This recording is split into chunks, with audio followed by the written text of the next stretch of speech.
Capítulo 11. El autor abandona Lugnag y embarca para el Japón.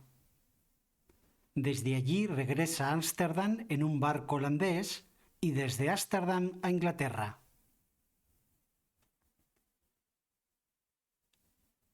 Pensé que este relato sobre los Stulbrucks podría ser de algún interés para el lector, porque me parece que se sale de lo acostumbrado. Al menos, yo no recuerdo haber visto nada semejante en ningún libro de viajes de los que han llegado a mis manos. Y si me equivoco, sírvame de excusa que es necesario muchas veces a los viajeros que describen el mismo país coincidir en el detenimiento sobre ciertos particulares, sin por ello merecer la censura de haber tomado o copiado de los que antes escribieron. Hay, ciertamente, constante comercio entre aquel reino y el gran imperio del Japón, y es muy probable que los autores japoneses hayan dado a conocer en algún modo a los Stulbrucks. Pero mi estancia en el Japón fue tan corta y yo desconocía el lenguaje tan por completo que no estaba capacitado para hacer investigación ninguna. Confío, sin embargo, en que los holandeses, noticiosos de esto, tendrán curiosidad y méritos suficientes para suplir mis faltas.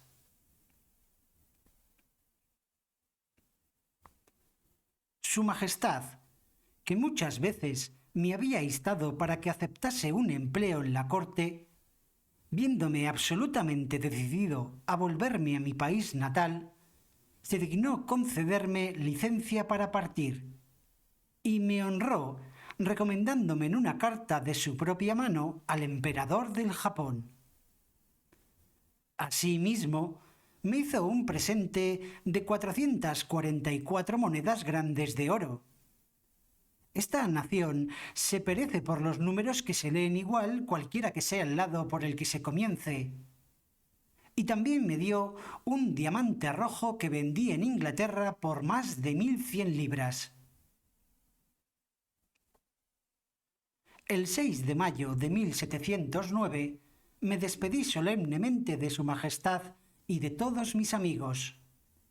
Este príncipe me dispensó la gracia de mandar que una guardia me condujese a Glangelstalf, el puerto real situado en la parte sudoeste de la isla.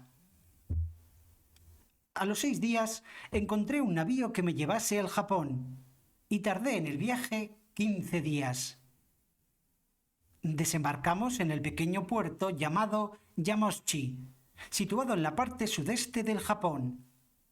La ciudad cae al oeste, donde hay un estrecho angosto que conduce por el norte a un brazo largo de mar en cuya parte noroeste se asienta Yedo, la metrópoli. Al desembarcar, mostré a los oficiales de la aduana la carta del rey de Lugnag para Su Majestad Imperial. Conocían perfectamente el sello, que era de grande como la palma de mi mano, y cuya impresión representaba a un rey levantado del suelo a un mendigo lisiado. Los magistrados de la ciudad, sabedores de que llevaba tal carta sobre mí, me recibieron como a un ministro público. Pusieron a mi disposición carruajes y servidumbre, y pagaron mis gastos hasta Yedo, donde fui recibido en audiencia. Entregué mi carta, que fue abierta con gran ceremonia, y hablé al emperador por mediación de un intérprete, el cual me dijo, de orden de Su Majestad, que cualquier cosa que pidiese me sería concedida por amor de su real hermano de Lugnag. Este intérprete se dedicaba a negociar con los holandeses. De mi aspecto dedujo inmediatamente que yo era europeo y repitió las órdenes de Su Majestad en bajo holandés, que hablaba a la perfección. Respondí, como de antemano había pensado, que era un comerciante holandés, que había naufragado en un país muy remoto, donde por mar y tierra había llegado a Lugnag y allí embarcado para el Japón, país en el que sabía que mis compatriotas realizaban un frecuente comercio. También dije que esperaba tener ocasión de regresar con algunos de ellos a Europa y, de consiguiente, suplicaba del real favor orden para que me condujesen salvo a Nangasak. A esto agregué la petición de que en gracia a mi protector, el rey de Lugnag, permitiese su majestad que se me dispensara de la ceremonia de hollar el crucifijo, impuesta a mis compatriotas, pues yo había caído en aquel reino por mis desventuras, y no con intención ninguna de traficar. El emperador, cuando le hubieron traducido esta última demanda, se mostró un poco sorprendido y dijo que creía que yo era el primero de mis compatriotas que había tenido jamás escrúpulo en este punto. Tanto que empezaba a dudar si era holandés o no, y a sospechar que más bien había de ser cristiano. Sin embargo, ante las razones que yo le daba, y principalmente por obligar al rey de Lugnag con una muestra excepcional de su favor, consentía en esta rareza de mi genio.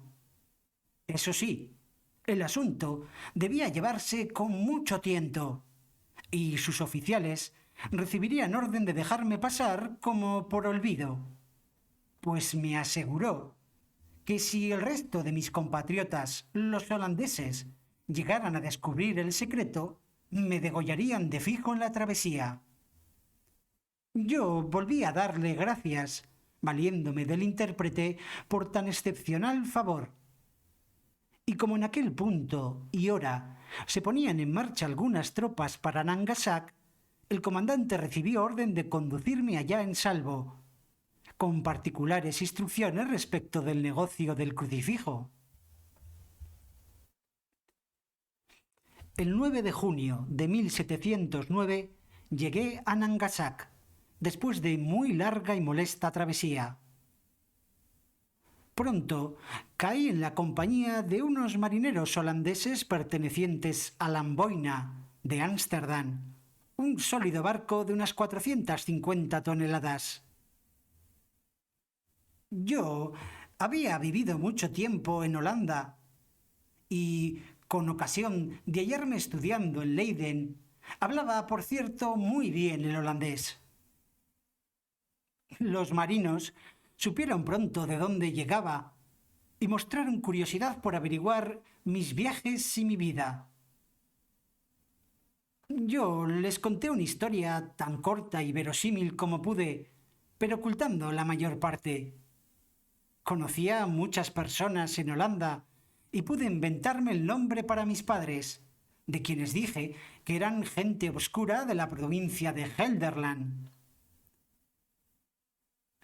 Hubiera podido pagar al capitán, un tal Teodoro van Grult, lo que me hubiese pedido por el viaje a Holanda. Pero enterado él de que yo era cirujano, se conformó con la mitad del precio corriente a cambio de que yo prestase los servicios de mi profesión en el barco. Antes de embarcar, me preguntaron muchas veces algunos de los tripulantes si había cumplido la ceremonia a la que ya he hecho referencia. Evadí la respuesta, diciendo en términos vagos que había satisfecho al emperador y a la corte en todo lo preciso. Sin embargo, un bribonazo paje de escoba se acercó a un oficial y, apuntándome con el dedo, dijo que yo no había hollado aún el crucifijo. Pero el otro, el oficial, ya advertido para dejarme pasar, dio al tunante 20 latigazos en las espaldas con un bambú. Después de lo cual, no volvió a molestarme nadie con tales preguntas. No me sucedió en esta travesía nada digno de mención. Navegamos con buen viento hasta el cabo de Buena Esperanza, donde solo nos detuvimos para hacer aguada. El 16 de abril llegamos a Ámsterdam, sin más pérdidas que 3 hombres por enfermedad durante el viaje y otro que cayó al mar desde el Palo del Trinquete, no lejos de la costa de Guinea. En Ámsterdam embarqué poco después para Inglaterra en un pequeño navío perteneciente a este país. El 10 de abril de 1710 entramos en las dunas. Desembarqué a la mañana siguiente y de nuevo vi mi tierra natal, después de una ausencia de 5 años y 6 meses justos. Marché directamente a Redriff, a donde llegué el mismo día, a las 2 de la tarde, y encontré a mi mujer y familia en buena salud.